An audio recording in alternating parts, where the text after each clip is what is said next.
I've been thinking, while the world is so blue, people can be so angry, and if I could, I would take it from you. But no, not me. I've got troubles of my own. This is all that life asks of me, and I won't leave you alone. Why time won't slow down, tide will be the upbeat. All will tumble down, seeking what will leave us empty. Why don't we cry? On the outside we just lie, on the inside we're so blue, hanging on to temporary life.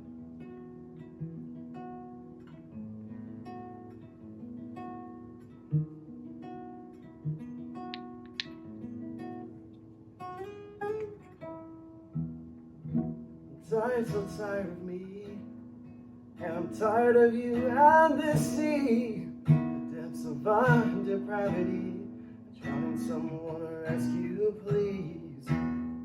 But no, not me. I've got troubles of my own. This is all that life asks of me, and I won't leave you alone. Why time won't slow down, trying to be the upbeat.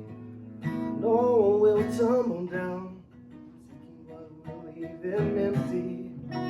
Why don't we cry? On the outside we just lie, on the inside we're so blue, hanging on to temporary life.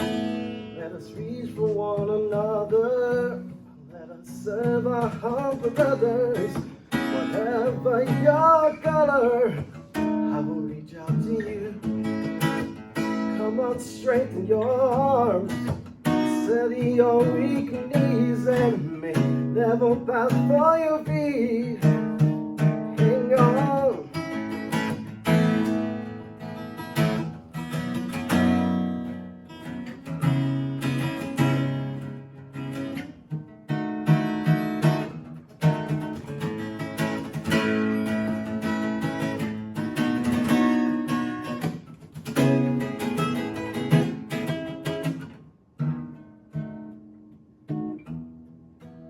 Live on, live strong, live well,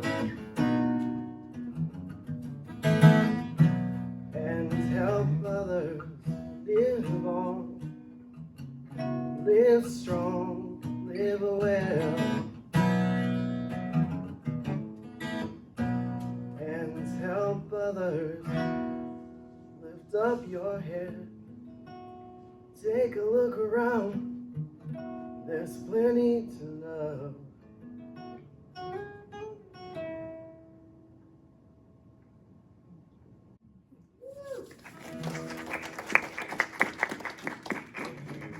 Oh, and also stay for the ice cream social after this. It's going to be over in the other room.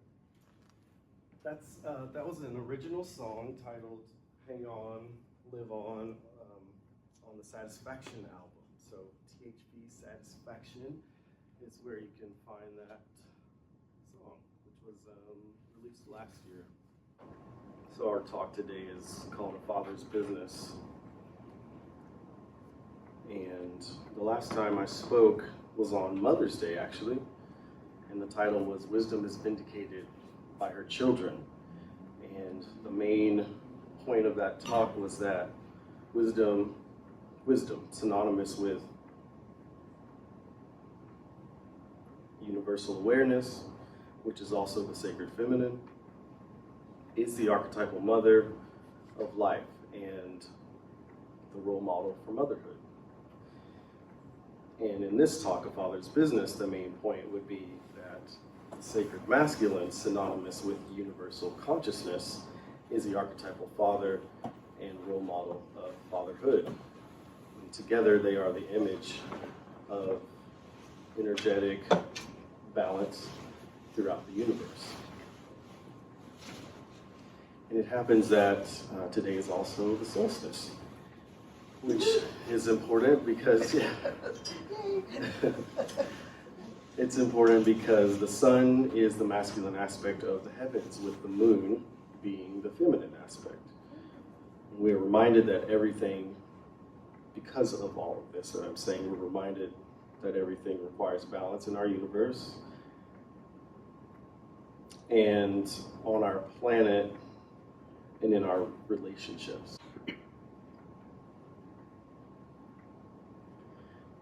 And one thing that I think we oftentimes forget is that relationship is with self first. We instantly think outward because of that word relationship.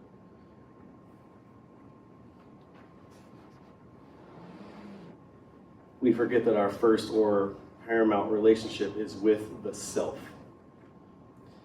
And we forget that self is far greater than the self sitting in your chair. Self is community, meaning common unity, community. And we've forgotten that there is no separation of self in this chair and self, common unity, the community. In reality, there is the one and only I am. So all the things about sacred masculine, it being universal consciousness, sacred feminine, being universal awareness, that is conscious awareness, sacred conscious awareness, which we are all expressions of that one thing. This recognition leads us to the acknowledgement that together, sacred masculine and sacred feminine, consciousness and awareness, as true father and true mother, reflected in the sun and the moon, and reflected in a more fixed dimension, as what we call man and woman on earth, are the image of energetic balance as universal identity, which is inseparable from human identity. Or said another way, human identity is inseparable from universal identity. I'll say that again. Personal identity is inseparable from universal identity.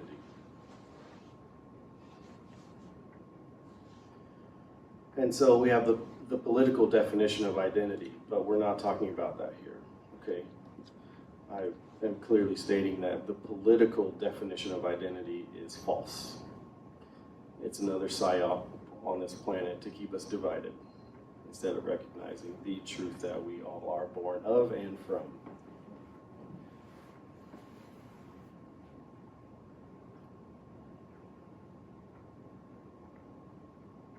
So, personal identity is a microcosm of the macro then, like a program or software being run, or like an algorithm that has its own unique function and purpose. It still answers to the programmer. Yeah? Unlike programs, though, humans can experience a very unique, special characteristic. We are not only the created, the Creator is one with us, experiencing through us. And in a sense, we can reverse engineer conscious awareness. This is something that humans can't do.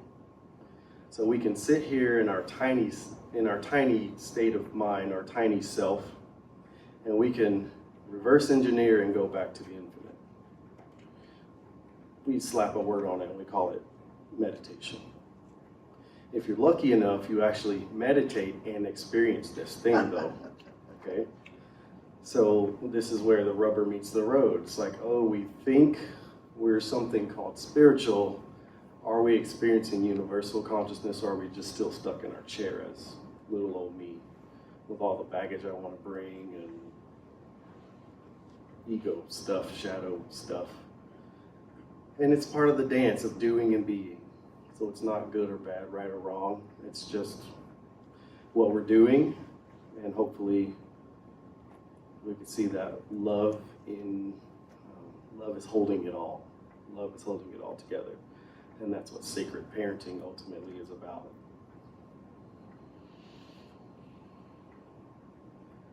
So the Creator is one with us, experiencing through us, and we can reverse engineer conscious awareness because we are sons and daughters of the great sacred founder and programmer, which we have so ignorantly called God.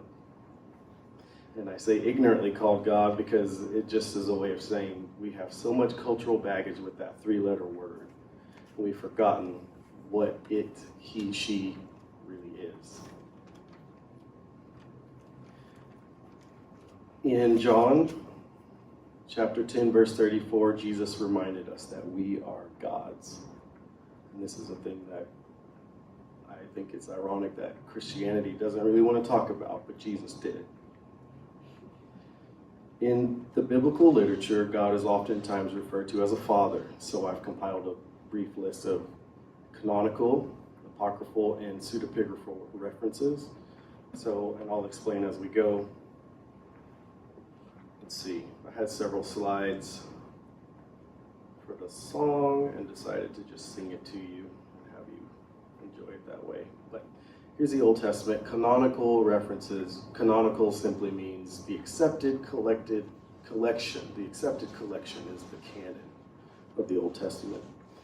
Deuteronomy 32:6. Is he not your father who created you, who made you and established you?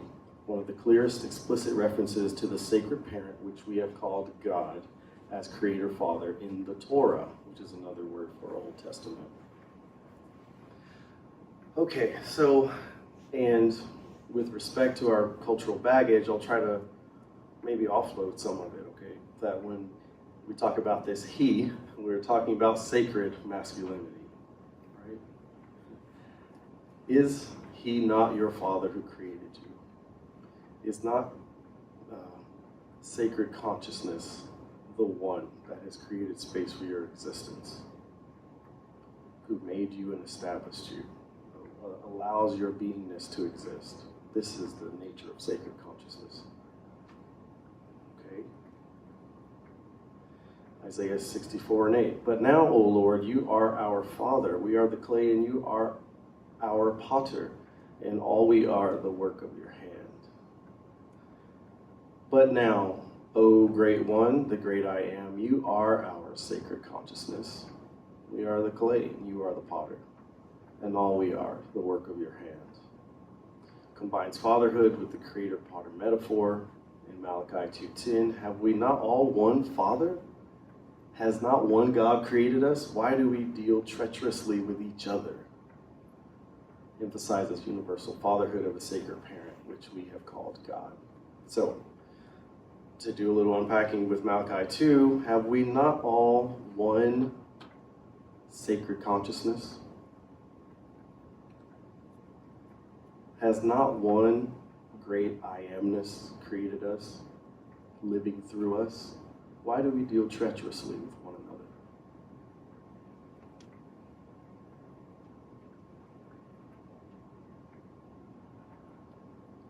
So then we have these descriptive references of sacred parent as father. Psalm 68, verse 5, a father of the fatherless and a judge for the widows is God in his holy habitation. Describes God's role as protective father. So this could be a healing point for us to get through this slide, because we start to understand the sacred characteristics of sacred masculinity, sacred fathering,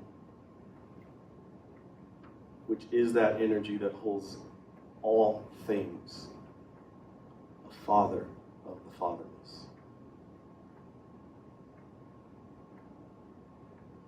And this is important to me because when a man chooses to get in touch with his sacred masculinity, he starts to see fathering opportunities everywhere. A father of the fatherless, and a judge for the widows. My mom, in this three-dimensional experience, is a widow.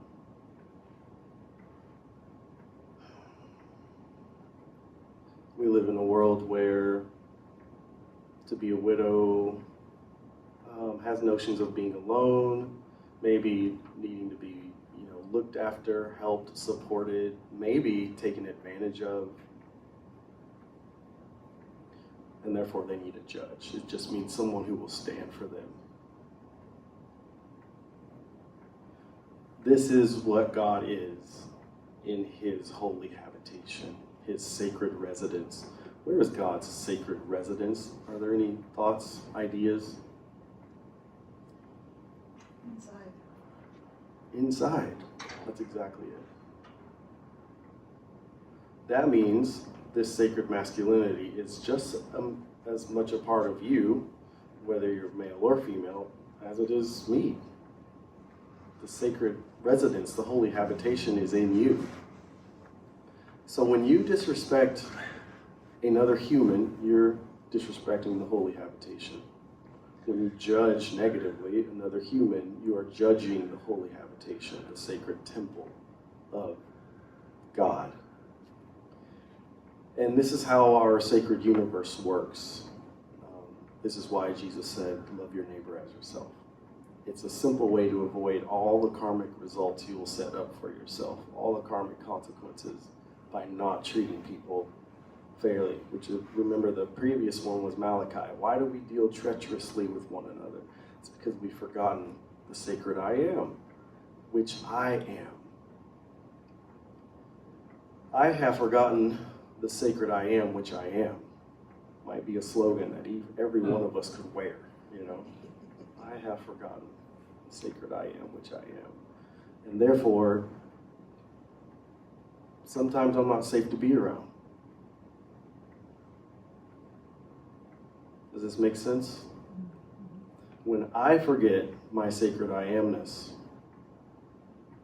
how can I treat you well?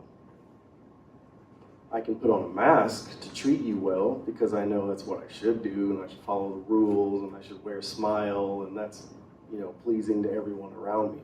But if on the inside I'm not connected with my own self, remember that self relationship comes first. Another way that it's said in the book of Deuteronomy, and someone asked Jesus, what's the greatest commandment? And he said, love the Lord your God with all your heart, soul, mind, and strength.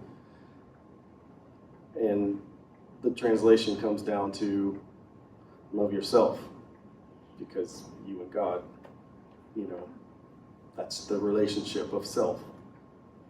When you're not loving yourself, you're not loving God. When you're not loving God, you're not loving yourself.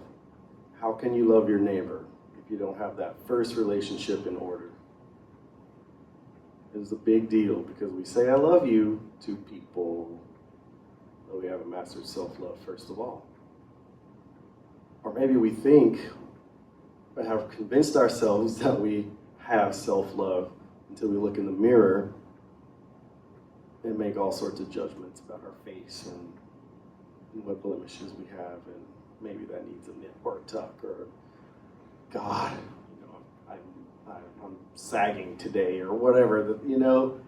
Come on, where's the love?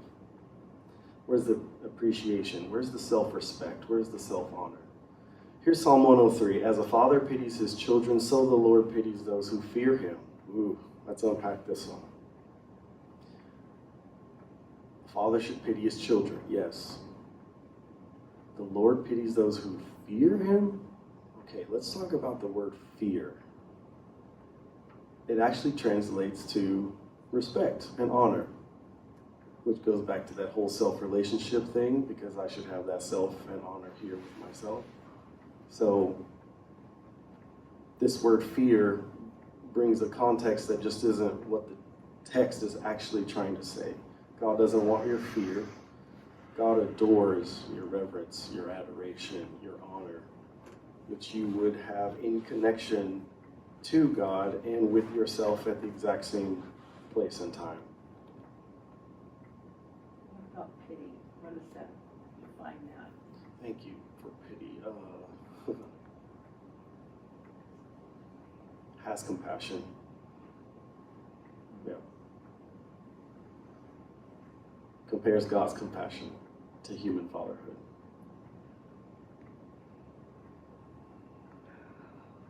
Proverbs 3:12, for whom the Lord loves, he chastens, just as a father, the son in whom he delights.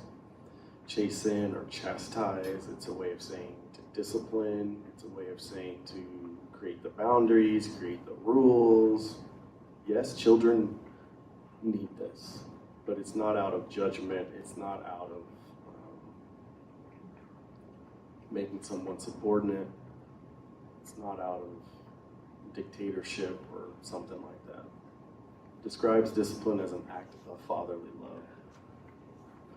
What's the definition of the word love?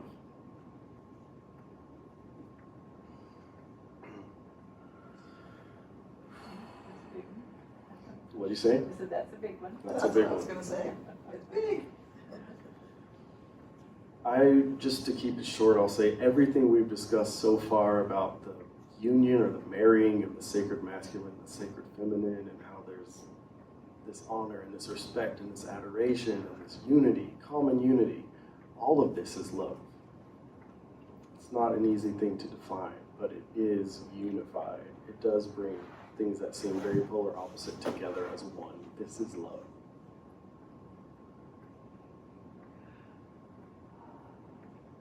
Let's see what else. Hosea 11. When Israel, this one's going to be interesting. When Israel was a child, I loved him, and out of Egypt I called my son. I taught Ephraim to walk. I led them with cords of kindness. And I put the definition of the name Ephraim there so you could see. Double land, double fruit, twin land, fruitfulness to bring forth, to grow, to increase. Israel means those who will contend with God, wrestle with God. And remember, God is inseparable from I amness. Those who will contend with I amness, or true identity. This is the definition of the word Israel. In this third dimension, we're trying to make it about a group of people or a nation of people, but by the quantum nature and multidimensionality of the language means anyone who will face God and wrestle. This is Israel. They are sacred sons and daughters because they will look God in the face and have the audacity to wrestle for true identity, which is also in the face of the whole world, because the world is not interested in you having anything to say or to do with true identity, because that means this whole world system has to crumble as soon as you do that. This is why they are sacred people. I loved him. It's a them. I loved them. And out of Egypt. Egypt means, if you remember the story of Israel being in Egypt, that was the place of slavery. But it has more to do with a mental slavery. So out of Egypt, if anyone here would dare to wrestle with God, you are being called out of mental slavery to mental freedom, to recognize true I amness in yourself, to look in the mirror and see the reflection of God in you, and therefore the reflection of God in every human around you. And I taught Ephraim, which is to say, when you come out of Egypt, you learn what true abundance is all about. You learn what true prosperity is all about. You learn what true success is all about, which has to do with fulfillment and satisfaction, which is born from within, because that's where the kingdom of God is. Luke 17, verse 20 and 21. The kingdom of God is within you. This uses father-son language to describe God's relationship with Israel, those who are called out, those who will contend with God. And then I'll just briefly mention that there are so many other Semitic ancient writings that refer to God as Father. So many. You have the pseudepigraphal references, which are non-canonical Jewish texts, like the Book of Enoch, which the canon does mention. There's a quote in the New Testament that comes directly out of the Book of Enoch. These are ancient Jewish writings not accepted into any major biblical canon except for the Ethiopian Orthodox Church. So the Ethiopian Bible has all of the non-canonical pseudepigraphal writings. The historical context supports the teaching that recognizing God as Father is not merely religious dogma, but an awakening to the inner sacred masculine principle of nurture, authority, and creation within every human being. Beyond the canonical Bible, and beyond the Apocrypha, and beyond the pseudepigrapha, several other ancient texts from the Near East, Egypt, and early Hellenistic Jewish literature refer to God or the divine as eternal Father, parent, or begetter.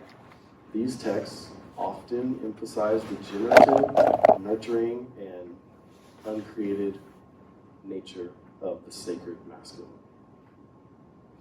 And there's even in the Egyptian pyramid texts and coffin texts, there's father language. And I threw this in just because I thought it was fun. These are some of the oldest religious texts in the world. Father language, look at that. Adam, A-T-U-M, the creator, is frequently called the father of the gods and the self-generated one, he who came into being by himself. This is the nature of sacred consciousness, that which exists without a beginning and has no end. Adam. And the thing about names, when I work with my clients as a life coach, we look at their name because their name inscribes something prophetic about their nature and their experience on the planet. For example, are you familiar with the story of Moses? Mostly, yes? Okay. Moses, do you remember he had to escape the order of the Egyptian king to kill all the Hebrew babies, male, who were under the age of 3?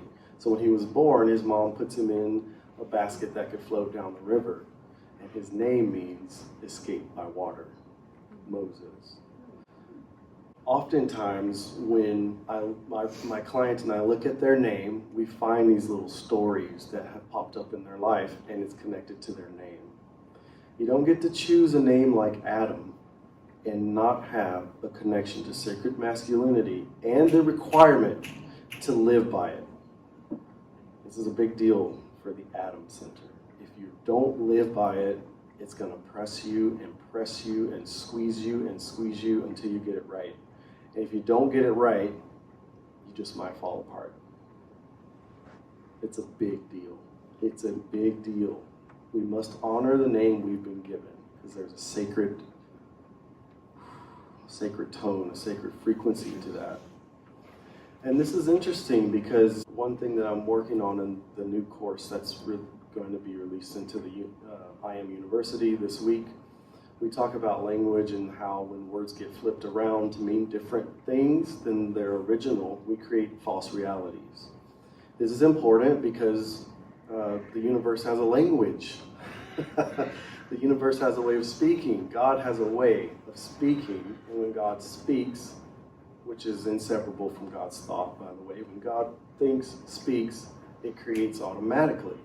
So when we twist words in ways that the Creator didn't give the word that meaning, when we twist words from its original or sacred meaning, we create false reality and we reap the consequences. This is a big deal because in English we do this all the time. Can you give us an example? He's trying not to. I know, but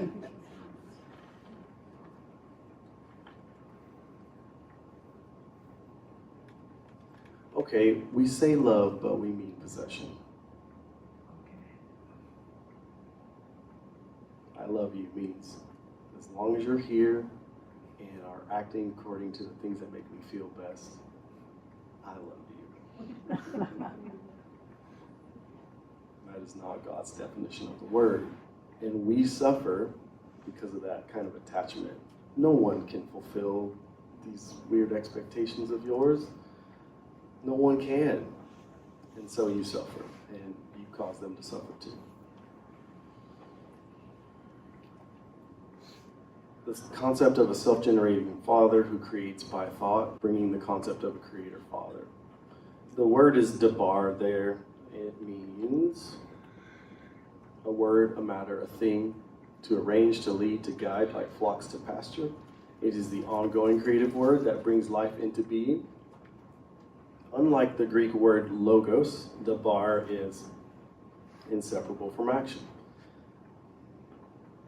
So, let's see, the text says, in the beginning was the Word, and the Word was God, and the Word was with God. The same was in the beginning with God. All things were created by the Word. And debar is the ancient Hebrew word for the Word. It's another way of saying there is a sacred language. It would really benefit us all to learn it and how it trickles down into English so we can use the words properly. All of this is a big task because what I'm saying about all of this is we're trying to get back to the characteristics of sacred masculinity, the first, the original, right? Sacred masculinity, it holds all things. I feel the pressure of it because I am a father on this planet, having to unlearn the ways that I learned and trying to move things forward and to help my children understand, and a father to the fatherless and a judge for the widow,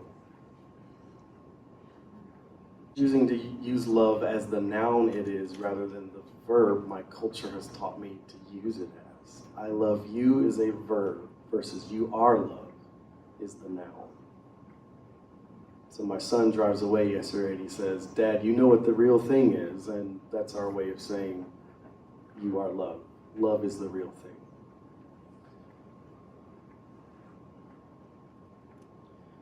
These texts collectively support the I Am University thesis that the concept of God as parent is not a Christian invention, but a universal ancient truth that has been obscured by religious theology and dogma.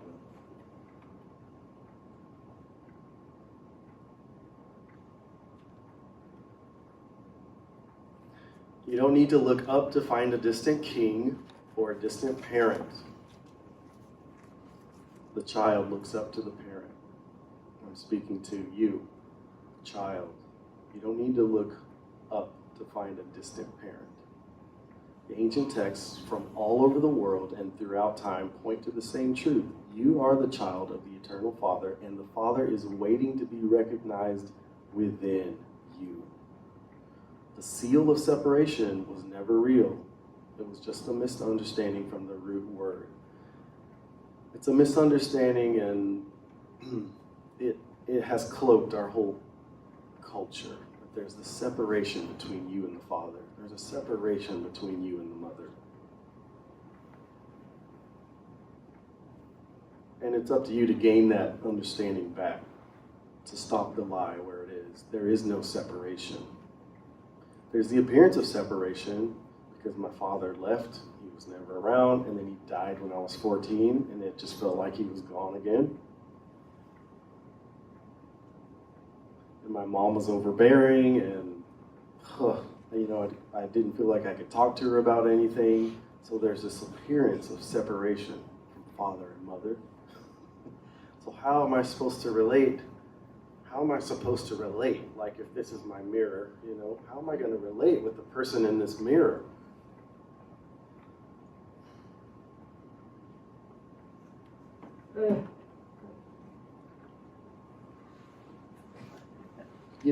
The Father's business is the Father's responsibility. And there's an interesting thing that Jesus said in the story. His family is on the pilgrimage back from a major annual feast and celebration in the sacred city of Jerusalem.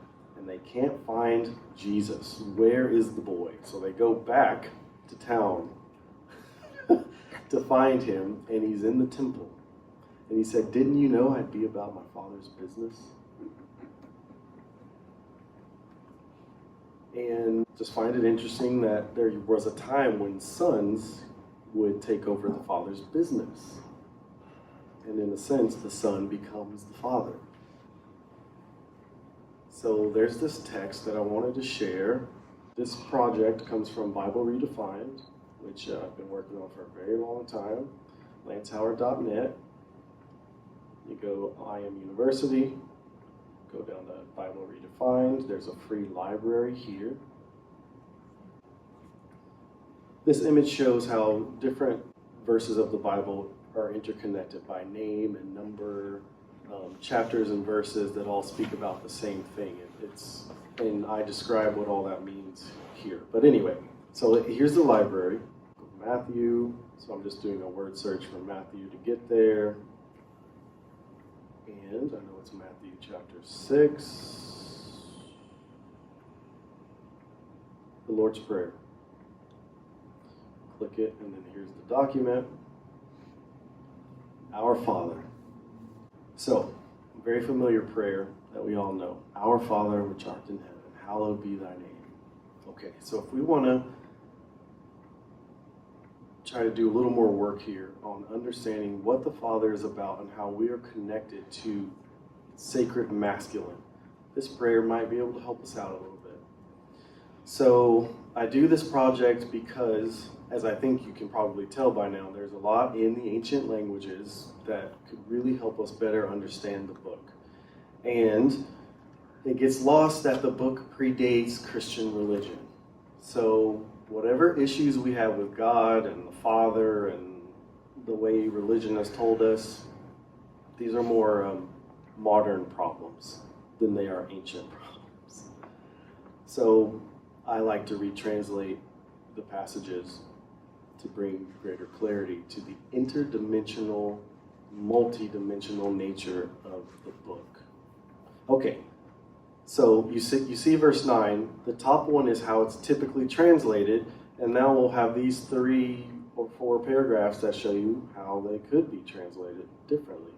So here's 9a, just the part that says, after this manner therefore pray you, our Father which art in heaven. Okay, so this is how you pray. This is how you set your intention with purposeful thought. This is how you lay a snare for what you seek, what you choose and affectionately desire with devotion and patience and inspiration. This is how you create space for expanded possibility with the feeling of I can and the revealing of the next step. Parent of us all, who is in the realm of vibration, sound, light, energy, which vibrates without limit throughout the entire manifested cosmos, the fashioned and sacred order of all things in the universe. Your quality, character, essence, reputation is sacred. Your experience and the experience of you is divine and purposeful.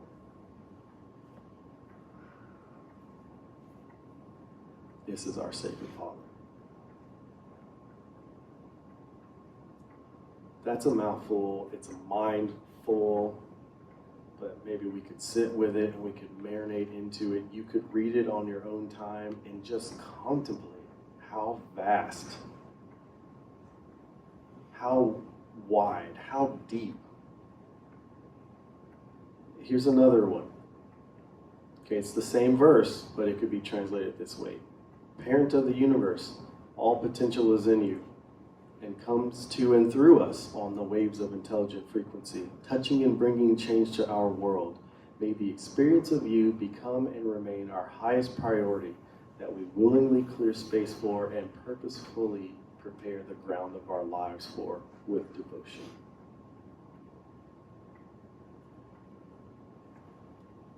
Or, another way, grand ancestor and founder of life, the one from whom breath enters being in all radiant forms. Your sound rings everywhere throughout the cosmos. Nourisher, protector, upholder who births unity, you vibrate life into form in each new instant, clearing holy space around your name as the center on which our life turns. Focusing your light within us, make it useful, as the rays of a beacon show the way. That's just the intro. This is just, I'm just saying hi to the Father, right? And it's like, can you, yeah. Your kingdom come, your will be done on earth as it is in heaven. We all know it. Here it is. It's actually feminine gendered. It's not kingdom at all. It's queendom. Your queendom, your creative power and passion be evident, be made evident. So the Father is not without mother, but it's been hidden. Sacred Feminine has been hidden, quieted, because she is the creative power. She is the creative element behind consciousness. What is that? It is awareness. She is awareness. He is consciousness. Consciousness is still, but it is stable, and it is strong, and it supports and provides everything. And she goes, thank you, now I'm going to move and I'm going to create. Right? Yep.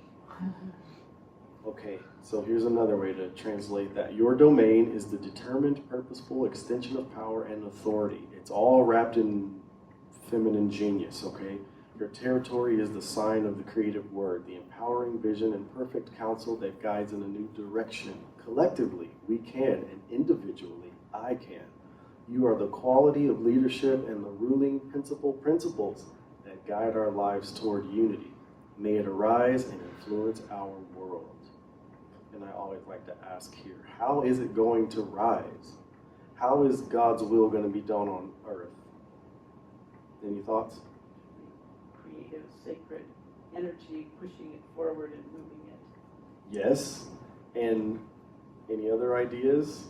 This is a yes, but I'm looking for something more specific. How? Who? We, us. Everyone, Force. yes. Yes, yes, yes. So you have an invitation, child. The parent has invited you to participate in this creative process, for better or for worse. Our purpose on earth, each one of us has a purpose, a power that we are here to push forward when we understand it and aware of it and know it. That's it. It's like lightning, like a little firecracker, just go forward. Yes. So at the beginning when we said about the algorithm and how we are, each algorithm or software kind of has its unique expression, right? Yeah. Okay. Let's see. Your determination, intention, love. So we're going from this, your will be done. Your will is your determination, intention, love, and delight become reality in this world, even as it is in the realm of vibration. Okay, so think about this. The determination, intention, the love, and delight of God already exists in the invisible realm. The power is already there. The frequency is already moving. It's already reverberating. And all we have to do is be receptive to the signal, and it will move through us. And there are parts of the signal that I naturally understand and gravitate toward that some of you don't, and vice versa, right? Which again goes back to my unique algorithm and how I exist in the world and how you do. But we know I amness is what's bringing our gifts together so that we come together. This is the common unity. This is the love. All of this vibration is constantly reporting that nothing is separate, everything is one. Let your desire and ruling principles guide us to unity, birthing the I am, I can, we can in our hearts. May your desire be our vision, bringing positive change everywhere we are. May your love stir sacred interaction and cooperation.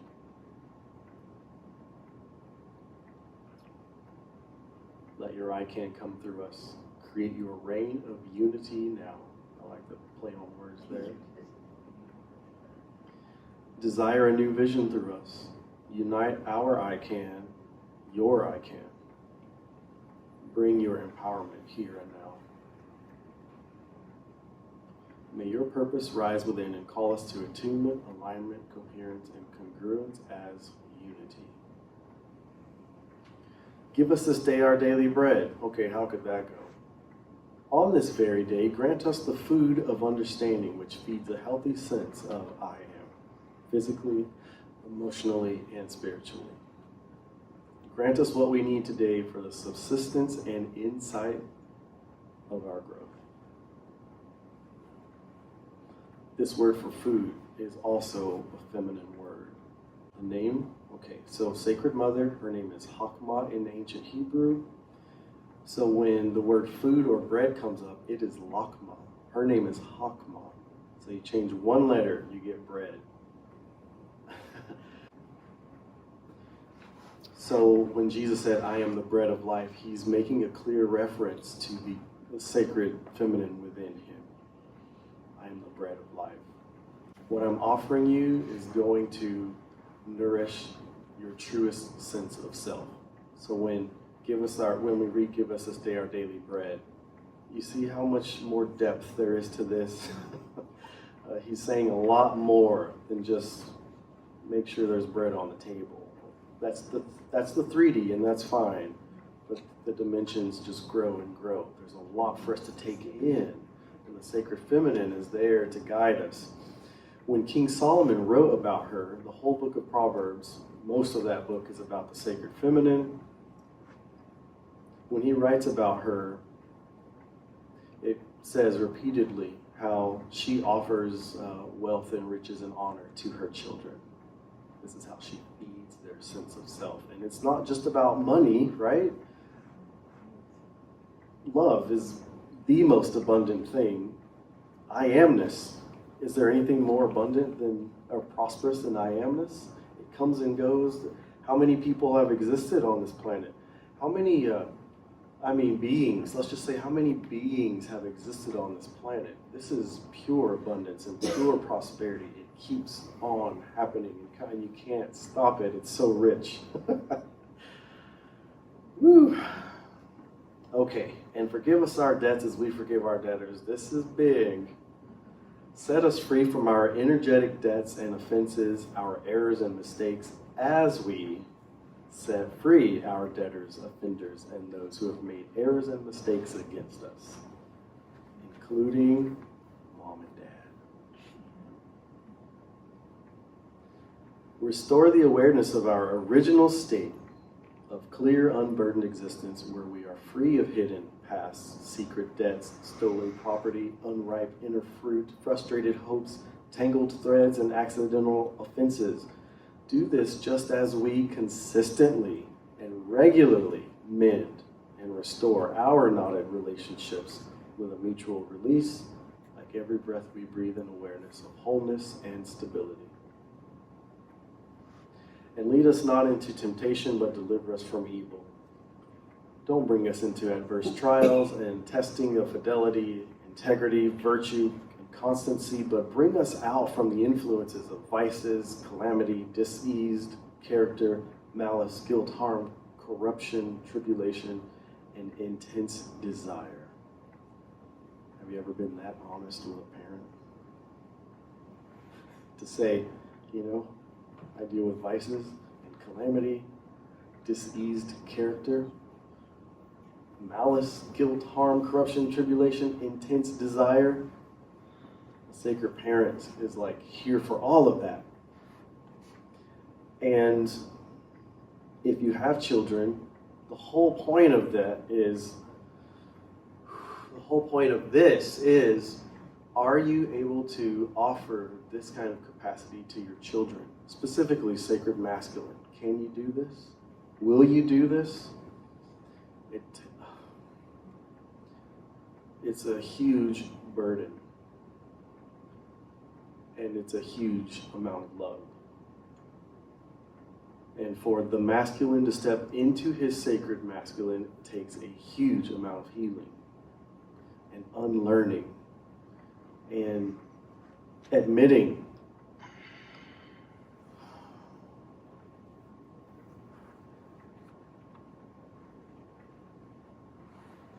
and death.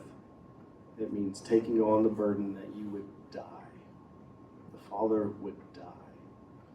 which was the image Jesus gave us, to die for the sins of the world, is to say, maybe, just maybe, in this particular situation at least, I didn't do anything wrong, but I will take responsibility. This is sacred masculinity. If the world's going to move forward, someone has to bear the burden and move it forward. I will take responsibility, and I will do what I can to move it forward. So, calling masculine beings who call themselves men, this is the true order of what you've been called to do.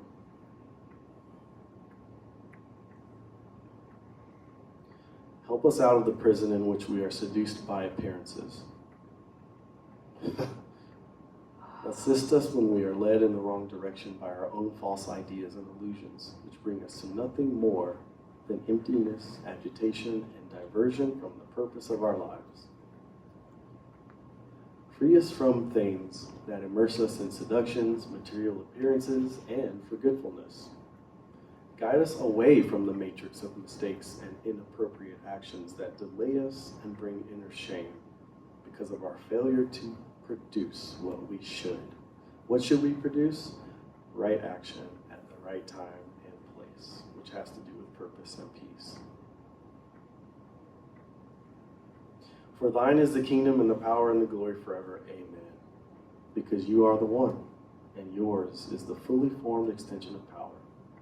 Determined and purposeful, you are the creative word, the empowering vision and counsel that rules by its ability to express the most obvious next step in a new direction, collectively and individually. You are the quality, or is the quality of rulership and the ruling principle that guides our lives towards unity. Amen. So be it, and it is true. You can read the rest. I showed you how to get there, or if you ask me or text me, I can send you the direct link to it.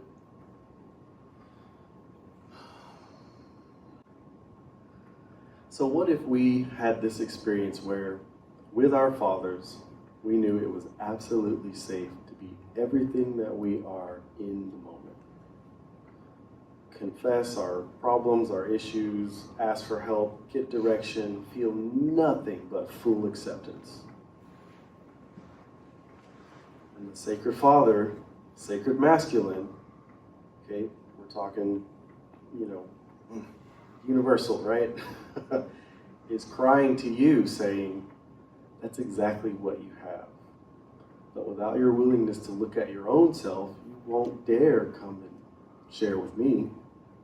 Right? Because the confession is the self-realization also. And there's this balance of like, okay, I'm in this human form, and with that has come so many burdens and things. And I also have this universal identity, the true I am of me. And how do I bring the two? How do I bring the little version of me to the big version of me? It's up to you to figure that out, because this is your journey. You are the hero, right? The hero's journey is about how you get from A to Z. A to Z. How do you do it? Have you sensed the timeless, the spaceless, the infinite that would make you eternal? Have you known that you are one with that? Have you experienced that? Have you felt your unity with that? Can you just, at the drop of a hat, can you see that? Because when you go there, there is an experience. Okay, I'll tell you. One thing, again, so many things I want to say. Just, Jesus said, to see the kingdom of God, you must be born again. Let me tell you, the word born again, it like how I said Hakma is the name of wisdom, but food is Lakma. The word for born again is a reflection of the word that means beginning. Bereshit is beginning. And when he said born again, you take the B off of Bereshit and it's just Reshet. So he's saying born again. He's saying you must return to the beginning to be born again. The beginning of what? In the beginning, God created the heavens and the earth. You must return there. That's that timeless, spaceless, interdimensional, pure moment of power where God said, let there be light. And you can go back there, was what Jesus was referring to. And so if you're not going, now I'm encouraging you, go. It's wired in you. It's in your DNA. You are created in the image of God. That means you have the raw power of conscious awareness. You can go back to the beginning. And all you have to do is take a few breaths, relax yourself, close your eyes, turn off the phone, and just sit with it. Just be there. It may not happen the first time or the second time or the third time because you're so out of touch. You've so forgotten who you are. But just a little practice, and before you know it, you can go there in an instant, and you'll know, I'm at the moment of pure creation. What would I like to create? It might break you down a bit, which means there's some baggage you got to leave behind that maybe you're not ready to, but you could do a little thing. You could go, okay, I'm just going to put all my baggage under my chair for now. It's with me. It's not going to go anywhere. No one's going to take it. Okay. Now I'm going to go. And when I'm done, I might pick up my baggage and I might not. But that experience brings the refreshing, the born again. Oh, I don't even need that anymore, is the feeling going to the beginning brings. This is your human birthright. This is your sacred masculinity, which is always coupled and married to your sacred femininity.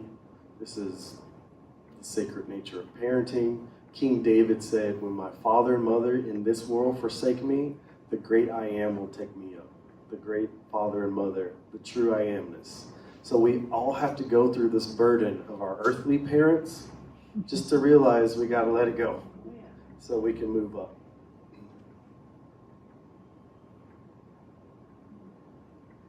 Okay, I don't think I have anything else to say about it.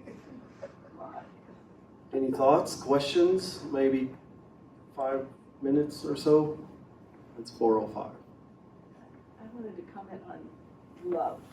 So one of my new recently definition of it is love. When I say that I love something, to me it is a frequency of some joy, contentment, happiness, that has created whatever I say I love, and that is a connection. So like I love coffee. Okay, I have a frequency with coffee that I enjoy that gives me a great sense of peace and happiness and contentment. And so to me, when I love something, it's a frequency for me. And that I like that. Yes. Well, yes. So I think of love like a fish thinks of water. Like, does the fish know where he is and what's going on? It's all right there. And I look at myself and I say, I believe that I'm in a fishbowl of water.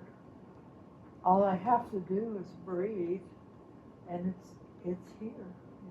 I don't have to explain it. I don't have to take it apart. I just need to accept and swim freely, flow freely in this love. In this love, that's right. There's a parable of the fish in one of those pseudepigraphal writings where the young fish talk to each other and they talk about there's a wise fish who knows what water is. So they go on this journey to find the wise fish. And when they finally make it, the wise fish says, do you not know that in water you live and breathe and have your being? which the New Testament says something similar. Anyway, there's just a group of Greek philosophers who have a statue in Athens. There's a statue to the unknown God, and one of the early followers of Jesus says it is in God that you live and breathe and have your being. And that is love. So interesting, there are 3 words in Greek for love. You guys know Phileo. Philadelphia is the city of love. You maybe have heard of agape. And then there's, what's the third one? Eros. Eros, thank you, yes. Which is more on the romantic and passionate side of love. So in English, we think of love, we think of one type of thing, but other languages could see that there are options here, you know. So it's up to you to do this work in your own life. How will I talk about love? If I want to make an ultimate connection to the ultimate thing, I'm going to maybe use a different word than I would pizza. You know, that might be a good idea because love is the eternal universal. I don't think I want to attach that to pizza. But no judgment, right? Or ice cream. No judgment, that's up to you. And just remember, your words have power. So how you use the word is going to do things in your world. That's all I can say about that. Any other thoughts? Yeah. Without women, there is no birth. Without a mother, a man cannot be, and a man cannot become a father without a woman. Yes. And she does all the work. Pretty much. Yes. Well, the birthing part, yeah. Well, yeah. It's a combo. There's one other thing I'll say that is related to your comment about women being everything. The sacred feminine is everything. Just like we're calling the men to sacred masculinity, we're calling the women into their sacred femininity, which is wisdom, right? I was talking about her name is Hakma. She is wisdom, knowledge, discernment, discretion. That means all of the variety is right before her eyes. She sees it all, and she knows how to choose and pair the things together, and it's amazing, right? You can see it. If you just look around, it's happening all the time with you feminine types. You take note of everything. And yeah. Fantastic. Yes, we do. Now, how will you use that with its sacred touch? You know, because it can be perverted. This is the power of being human, is we can do all these things for better or for worse. But when wisdom speaks in Proverbs 8, she was there in the beginning. And King Solomon is writing this, by the way, which I always find it fascinating that a king wrote about the sacred feminine and had so much to say about how incredible she is. And she says, I was there at the beginning of creation and my heart is for mankind. And something about before the mountains were made and before the stars were laid out, he had to have me right away. Which just indicates that father and mother, masculine and feminine, the passion is there. Masculine knows he can't do anything without her. And so there's this respect, and there's this reverence, and there's this calling, and there's this bonding, and there's this glorious unity. And since you're here, you are the result of that. It's in you. It's in you. And you haven't known, or you haven't fully believed it, or you accept some parts of it, but not all of it. And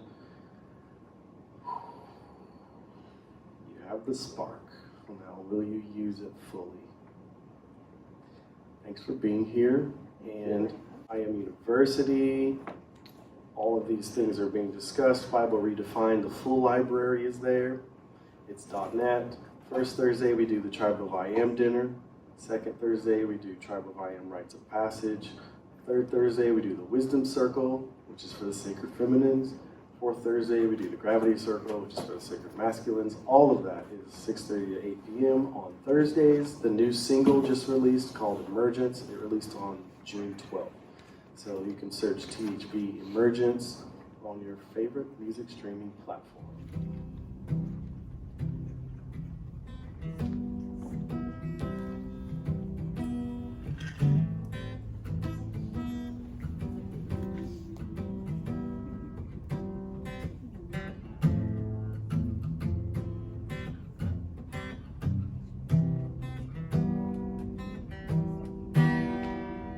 Things are not the way they used to be.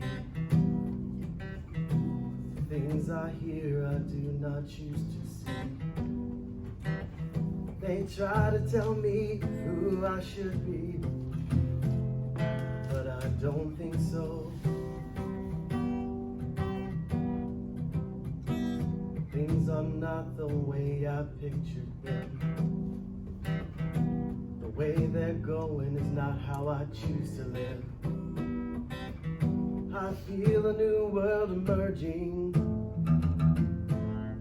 How do I let go of what I think I know?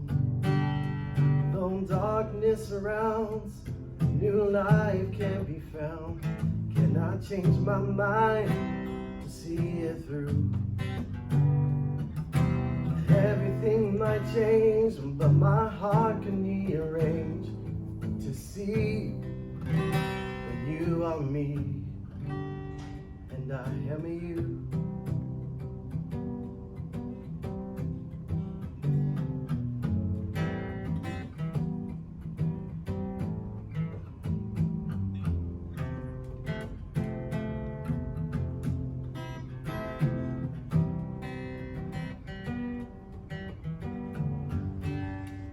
Moving forward has not been easy. Healing the past has brought me to my knees. The American dream has failed me. Now I'm creating my own.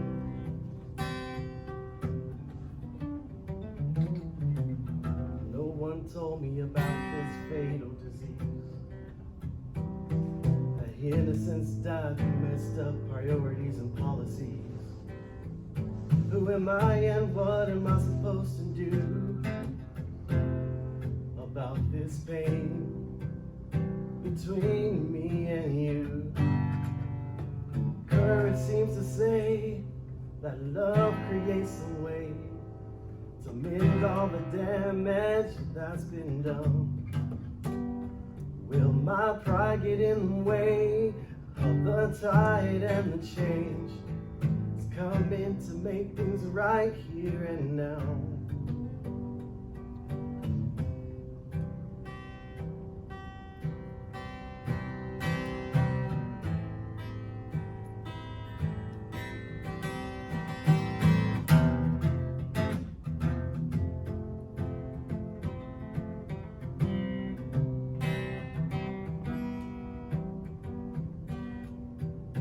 Busted, disgusted, broke, sick and tired. But the vision I have keeps growing higher and wider.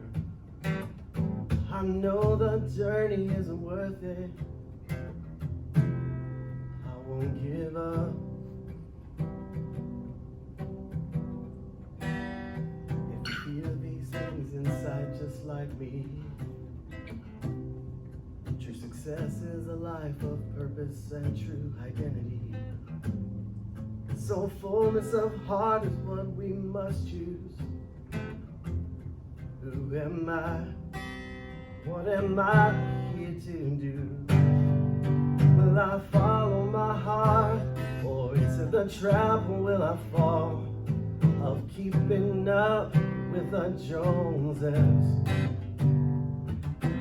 What can be true in a world that's always marketing to you? You're not enough, something's wrong with you. You need more. I am you, and you are me. I am, you are, and that is true identity. We are one, we are free. We are the one. I am you, and you are me. I am, you are, and that is true authority. We are one, we are free.